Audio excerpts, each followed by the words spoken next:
Right now in front of the building of the Ethiopian Investment Commission, as you can see here now. I just went here to make some more research on the investment opportunities here now, also for foreign investors, also of course maybe diaspora investors, to see how the legal frameworks work, how is the regulation, and what kind of sectors they are mainly supporting. And they have 5 key sectors. I'm not sure about all of them anymore because I was mainly interested in tourism, what is one of the main sectors as well. But one of them is, of course, is also tourism. Other one is manufacturing. Another one is, I'm just filming myself. Okay, but one of them is, of course, tourism. And I was checking in how the legal regulations work for that.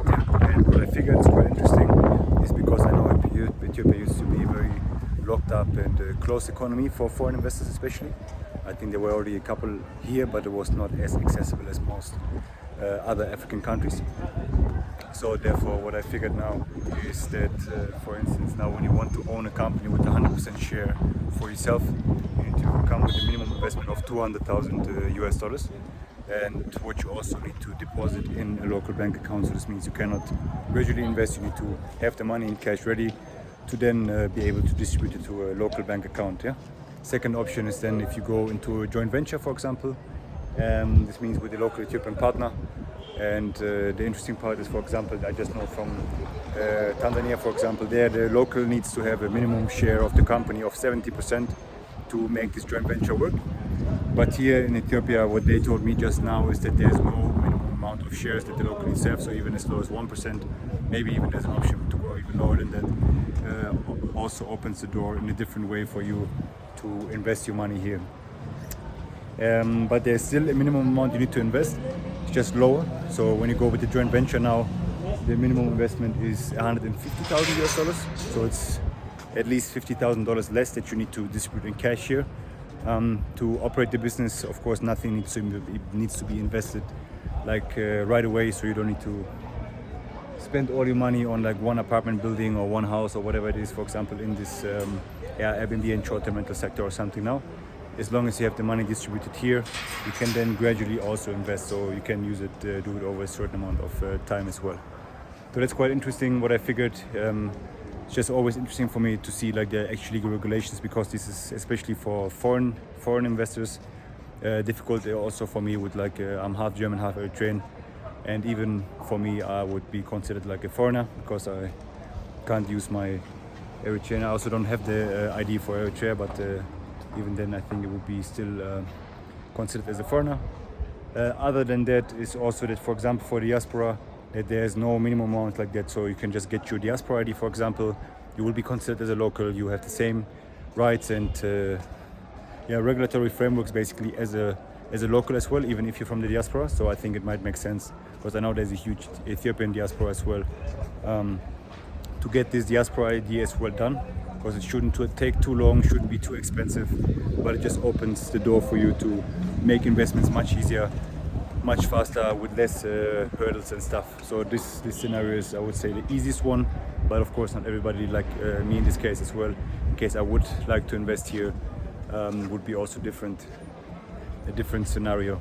Other than that, I think it's just, again, fascinating to see like that there's so much development happening. I was also like asking them about like how, because now if you just look around, you have all these new buildings.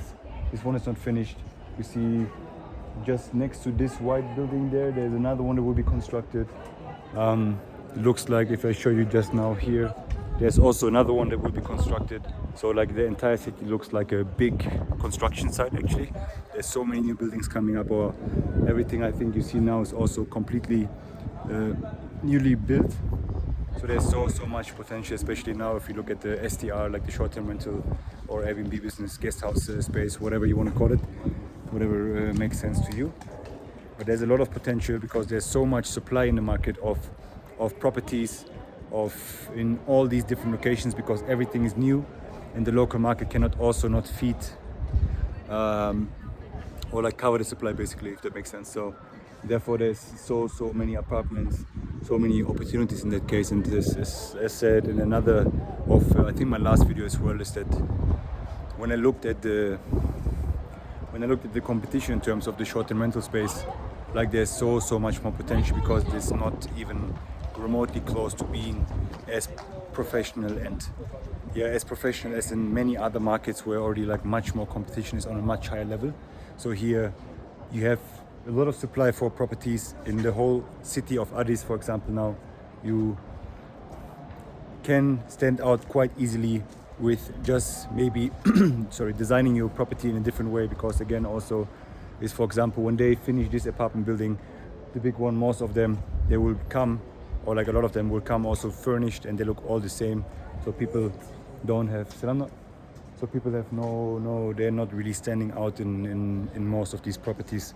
So it's a interesting investment ground, especially with what I tried to explain in the beginning, with how you can invest as a foreigner as well, or like as a diaspora.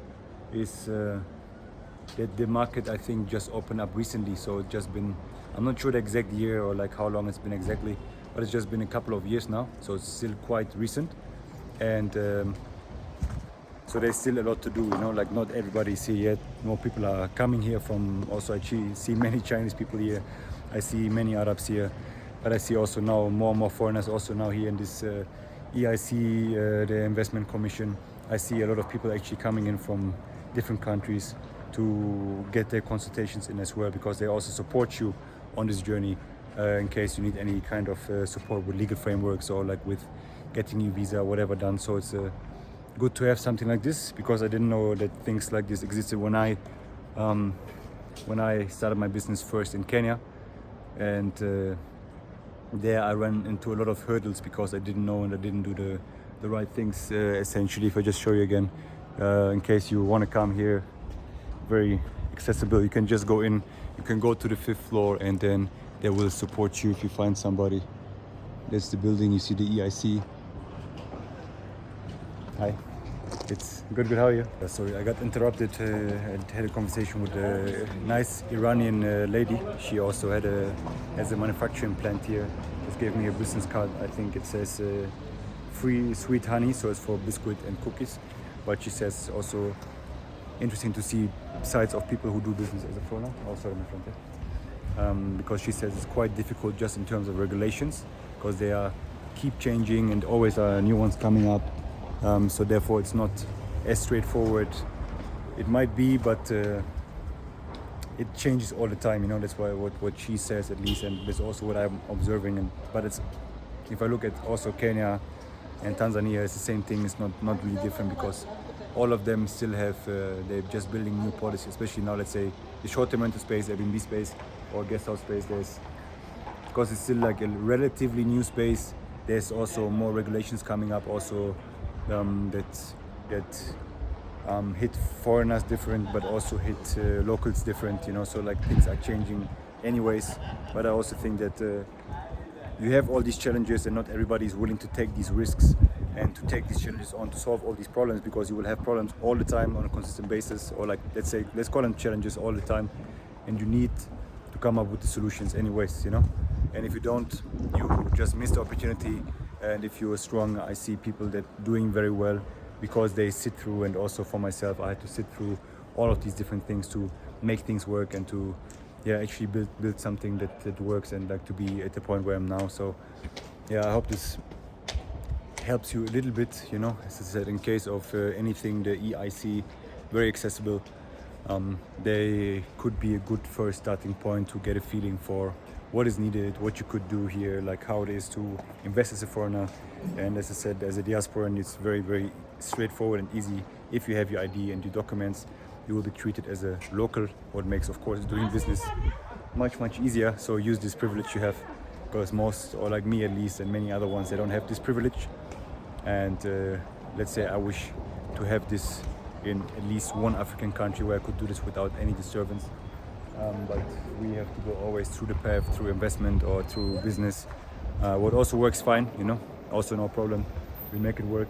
But use this privilege, I would say, you know. It's one of the bigger lessons I've also learned, like observing many people that we support now in our community in Homebase Africa, where we also, as I think I mentioned already, but help only short-term rental hosts like foreigners or like diasporas to come back to invest here, this with the community and the right guidance for this specific business model. And I see so many of the diaspora coming back, and some of them don't have their IDs yet, they don't have citizenship yet, or they don't have access to the market because they will also be seen as a foreigner because they lived for always in the UK or in the US or something. And this is one, I would say, one of the biggest privileges you can have in this instance, to just make use of it. You know, if you make use of it, I think there's great potential also here in Addis, especially like now for the tourism sector. There's so many business travelers coming, there's so many conferences happening, there's so much interest, especially since this country opened up recently for foreign investors. I think there's more and more influx of people that would come to see the country, at least to visit the country, to do touristy things, but also to do more investments and like to figure out the fields for making investments. So I think the interest here is just growing.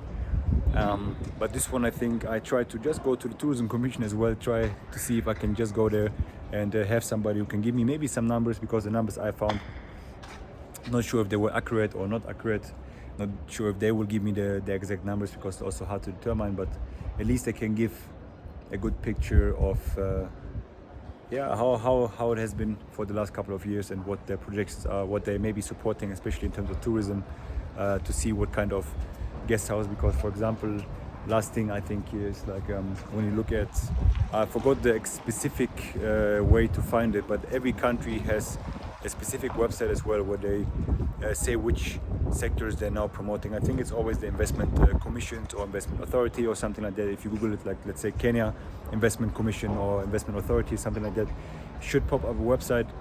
And also for most other African countries, where they then list down which sectors they are more promoting. And for example, when I checked this out for Tanzania, they had tourism, of course, like Zanzibar, their tourism of course was big, but then even in tourism is broken down specifically what kind of things they're promoting, like ecologists, like very specific broken down things.